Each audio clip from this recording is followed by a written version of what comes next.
Vadodara ward number 7 માં ચૂંટણીનો માહોલ ગરમાયો છે। ભાજપના ઉમેદવાર સચિન ખંડેલવાલ અને અન્ય સાથી ઉમેદવારોએ મતદારોને રીઝવવા માટે એડી ચોટીનું જોર લગાવ્યું છે। વડોદરા વોર્ડ નંબર 7 માં ચૂંટણીના માહોલ વચ્ચે ભાજપના ઉમેદવારોએ પ્રચાર અભિયાનના ભાગરૂપે એક ફેણીનું આયોજન કર્યું હતું। આ ફેણીની શરૂઆત પહેલા ફતેપુરા જય શ્રી ધૂળધોયા હનુમાન દાદાના દર્શન સાથે કરવામાં આવી હતી, જેમાં વડોદરાના સાંસદ ડોક્ટર હેમાંગ જોશી હાજર રહ્યા હતા।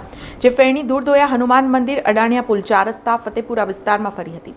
ફેણીમાં મોટી સંખ્યામાં ભારતીય જનતા પાર્ટીના કાર્યકરો, સ્થાનિક આગેવાનો અને રહીશો જોડાયા હતા અને ઠેર ઠેર ફુલહારથી ઉમેદવારોનું સ્વાગત કરવામાં આવ્યું હતું। बोलो जय सिया राम, रामचंद्र की जय, पवन सुत हनुमान की जय।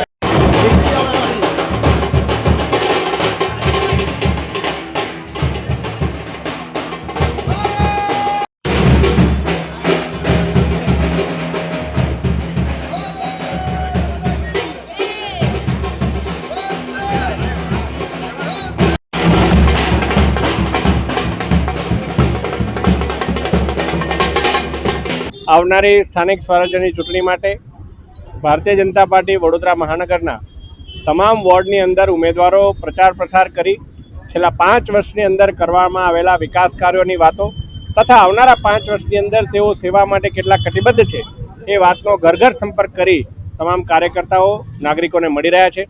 આજે વોર્ડ નંબર 7ના અમારા ઉમેદવારશ્રીઓ ભાઈ શ્રી આદિત્યભાઈ, સચિનભાઈ, શ્વેતાબેન, મેઘાબેન તમામ લોકો અમારા વોર્ડના પ્રમુખશ્રી, મહામંત્રીશ્રીઓ અને સંગઠનના તમામ કાર્યકર્તાઓ સાથે મળી અને પ્રચાર પ્રસાર કરી રહ્યા હોય ત્યારે આજે મને પણ એમની સાથે કાર્યકર્તા તરીકે જોડાવાનો એક સૌભાગ્ય પ્રાપ્ત થયું છે। પ્રચાર જોરશોરથી ચાલી રહ્યો છે। જ્યાં જ્યાં અમે જઈએ ત્યાં વડીલોના આશીર્વાદ, આપણા માતા બહેનોનો સ્નેહ અમને મળી રહ્યો છે અને અપાર આજે ભારતીય જનતા પાર્ટી માટેનું જનસમર્થન મળી રહ્યું છે। હું માનું છું કે આ કેન્દ્ર આપણા માન્ય વડાપ્રધાન શ્રી નરેન્દ્ર મોદી સાહેબ, રાજ્યના આપણા ભૂપેન્દ્રભાઈ પટેલ માન્ય મુખ્યમંત્રી શ્રી, એમની ડબલ એન્જિનની સરકાર અને ભારતીય જનતા પાર્ટીની જે રાષ્ટ્રવાદી વિચારધારા છે એની આ ફળશ્રુતિ। ભાજપ પાર્ટી દ્વારા સચિન ખંડેલવાલ કે જેમની વર્ષોની પાર્ટી પ્રત્યેની મહેનત જોઈને આ વર્ષે ટિકિટ આપવામાં આવી છે। સામાન્ય માણસના પ્રશ્નો માટે હંમેશા તત્પર રહેવું અને લોકોની વચ્ચે રહીને કામ કરવાની તેમની શૈલી છે। તેમના રિપોર્ટ કાર્ડના આધારે પક્ષે સચિન ખંડેલવાલ પર ભરોસો મૂક્યો છે તો પ્રજાના પ્રશ્નો ખરા ઉતારવાની બાહેધરી પણ સચિન ખંડેલવાલે આપી હતી। આજે અમે લોકો અહીંયા રાણાવાસ, કોયલી ફળિયા અને ફતેપુરાના વિસ્તારમાં પ્રચાર પ્રસાર કરવા માટે 4 ઉમેદવારો આવેલ છે।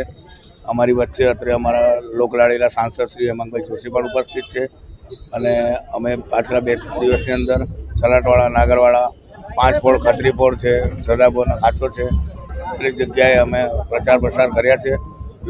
લોકોનો ખૂબ સારો ઉત્સાહ જોઈને અમને ખૂબ આનંદની લાગણી અનુભવીએ છીએ અને અમને વિશ્વાસ છે કે અમારી વોર્ડ નંબર 7ની 4 ઉમેદવારની પેનલનો ભવ્ય વિજય થશે।